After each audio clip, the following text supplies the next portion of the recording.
Hi ಎಲ್ರಿಗೂ ನಮಸ್ಕಾರ. ಎಲ್ಲರೂ ಹೇಗಿದ್ದೀರಾ? ಚೆನ್ನಾಗಿದ್ದೀರಾ ಅಂದ್ಕೊಂಡಿದ್ದೀನಿ. ನಾನಿವತ್ತು ಅಪ್ಲೋಡ್ ಮಾಡ್ತಿರೋ ವಿಡಿಯೋ ಬಂದು ನಾಗರನವಲೆ ಅಂತ. ಇದು ತಿಪ್ಟೂರಿಂದ ಒಂದು 15 ಮಿನಿಟ್ಸ್ ಆಗುತ್ತೆ. ಈ ಆಲ್ಮೋಸ್ಟ್ ಅಲ್ಲಿ ತಿಪ್ಟೂರು ಸುತ್ತಮುತ್ತ ತುಮಕೂರು ಡಿಸ್ಟಿಕವ್ರು ಆಲ್ಮೋಸ್ಟ್ ಎಲ್ಲರಿಗೂ ಗೊತ್ತಿರುತ್ತೆ ಅಂದ್ಕೊಂಡಿದ್ದೀನಿ. ನಾನು ಕೂಡ ಫಸ್ಟ್ ಟೈಮ್ ಹೋಗಿದ್ದು. ನಾವು ಹೋದಾಗ 4:15 ಆಗಿತ್ತು. ಈವ್ನಿಂಗ್ ಟೈಮಲ್ಲಿ ಜನ ಇದ್ದರೂ ಪರವಾಗಿಲ್ಲ. ಬಟ್ ಇದು ನಾಗದೋಷ ಏನಾದರೂ ಇದ್ದರೆ ಮತ್ತು ಮದುವೆ ಆಗದೆ ಇರೋರಿಗೆ, ಮಕ್ಕಳಾಗದೆ ಇರೋರಿಗೆ ಇಲ್ಲಿ ಬಂದು ಪೂಜೆ ಮಾಡಿಸಿದ್ರೆ ಆಗುತ್ತೆ ಅಂತ ಹೇಳ್ತಾರೆ. ಇಲ್ಲಿ ಬಂದು ಒಂದು ಬಾವಿ ಇದೆ. ಬಾವಿನಲ್ಲಿ 3 ಬಿಂದಿಗೆ ನೀರು ಹಾಕ್ಸ್ಕೊಂಡು ಹೋದರೆ ದೋಷ ಎಲ್ಲ ಪರಿಹಾರ, ಪೂಜೆ ಮಾಡಿಸ್ಕೊಂಡು ಹೋದರೆ ಅಂತ ಹೇಳ್ತಾರೆ. ನಾವು ಹೋದಾಗ ತುಂಬ ಚೆನ್ನಾಗಿತ್ತು ವಾತಾವರಣ, ಈವ್ನಿಂಗ್ ಟೈಮ್ ಆಗಿರೋದ್ರಿಂದ. ಇಲ್ಲಿ ಮಳೆಗಾಲದಲ್ಲಿ ಹೋದರೆ ಇನ್ನೂ ತುಂಬ ಚೆನ್ನಾಗಿರುತ್ತೆ ಅಂದ್ಕೊಂಡಿದ್ದೀನಿ. ನಾನು ಕೂಡ ಫಸ್ಟ್ ಟೈಮ್ ಹೋಗಿದ್ದು, ನೋಡಿದ್ದು ಕೂಡ.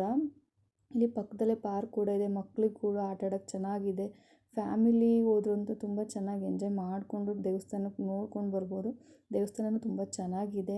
ಪಕ್ಕದಲ್ಲೇ ಕೆರೆ ಕೂಡ ಇದೆ, ನೋಡ್ಬೋದು ನೀವು ಕೂಡ.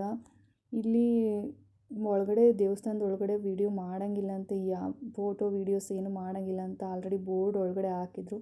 ಹಾಗಾಗಿ ನಾನು ದೇವಸ್ಥಾನದ ಒಳಗಡೆ ಅಷ್ಟೊಂದು ವೀಡಿಯೋ ಮಾಡೋಕ್ಕಾಗಲಿಲ್ಲ. ಬಟ್ ಈ ವಿಡಿಯೋ ನಿಮ್ಗೆ ಇಷ್ಟ ಆಗುತ್ತೆ ಅಂದ್ಕೊಂಡಿದ್ದೀನಿ. ನೋಡಿ, ಇಷ್ಟ ಆದರೆ ಲೈಕ್ ಮಾಡಿ, ಶೇರ್ ಮಾಡಿ, ಮತ್ತು ಸಬ್ಸ್ಕ್ರೈಬ್ ಮಾಡ್ಕೊಂಡು ವೀಡಿಯೋಸ್ ನೋಡಿ ಪ್ಲೀಸ್.